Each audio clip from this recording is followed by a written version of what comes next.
আসসালামু আলাইকুম দর্শক, টেক টিপসের নতুন একটা এপিসোডে আপনাদের সবাইকে জানাচ্ছি স্বাগতম। আজকের এই এপিসোডের মাধ্যমে আমি এটা জানানোর চেষ্টা করব যে ফেসবুক তাদের অফিসিয়াল সাইটে কিন্তু আমাদের জন্য একটা বার্তা প্রেরণ করেছে। সেটা হচ্ছে যে আমাদের যে স্মার্টফোন রয়েছে, এই স্মার্টফোনে বিভিন্ন অ্যাপসের মাধ্যমে কিন্তু আমাদের ব্যক্তিগত তথ্য চুরি করা হচ্ছে। বিষয়টা বেশ দুশ্চিন্তার। আমরা অপ্রয়োজনে অনেক সময় অনেক অ্যান্ড্রয়েড অ্যাপস কিন্তু আমাদের স্মার্টফোনে ইনস্টল করে থাকি। এর মধ্যে অনেকটাই আমরা ইনস্টল করে থাকি দরকারে, অনেকটা ইনস্টল করি মানে ফাও কাজে।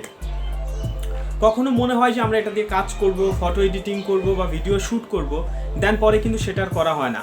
বাট 200টিরও বেশি গবেষক মিলে একটা রিসার্চের মাধ্যমে তারা এই সিদ্ধান্তে উপনীত হয়েছে সম্প্রতি সময়ে, এটা যে বিভিন্ন অ্যাপসের মাধ্যমে হ্যাকাররা আমাদের স্মার্টফোন থেকে আমাদের ব্যক্তিগত তথ্য চুরি করে নেওয়ার চেষ্টা করছে। এমনকি সবচেয়ে সেন্সিটিভ একটা জিনিস যেটা হচ্ছে আমাদের ফেসবুকের মেইল অথবা নাম্বার অথবা পাসওয়ার্ড, এগুলো কিন্তু চুরি করার চেষ্টা করছে। হ্যাকাররা কি করে? হ্যাকাররা মূলত প্লে স্টোরে বিভিন্ন আকর্ষণীয় অ্যাপস আপলোড করে।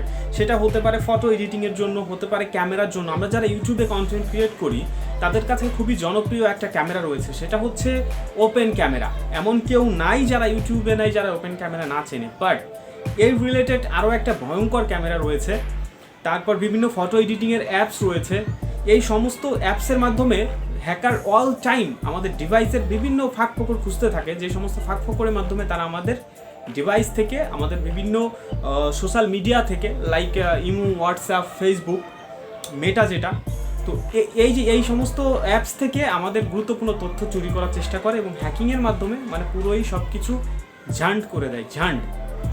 দেখুন, আমি যদি ফেসবুকের অফিসিয়াল সাইটগুলোতে যাই, সেখানে আপনারা দেখতে পারবেন যে ফেসবুক আমাদের বেশ কিছু অ্যাপসের নাম নির্দেশ করেছে, যে বলেছে তারা স্পষ্টভাবে বলে দিয়েছে যে আপনার স্মার্টফোনে যদি এই টাইপের অ্যাপসগুলো থাকে, আপনারা এই মুহূর্তে সেগুলোকে আনইনস্টল করুন।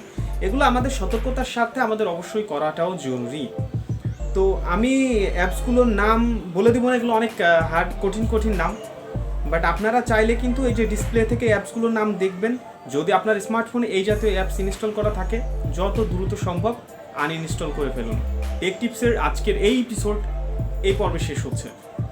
দেখা হবে নেক্সট কোনো এপিসোডে। ততদিন ভালো থাকুন, সুস্থ থাকুন আর সুরক্ষিত থাকুন। Thank you so much.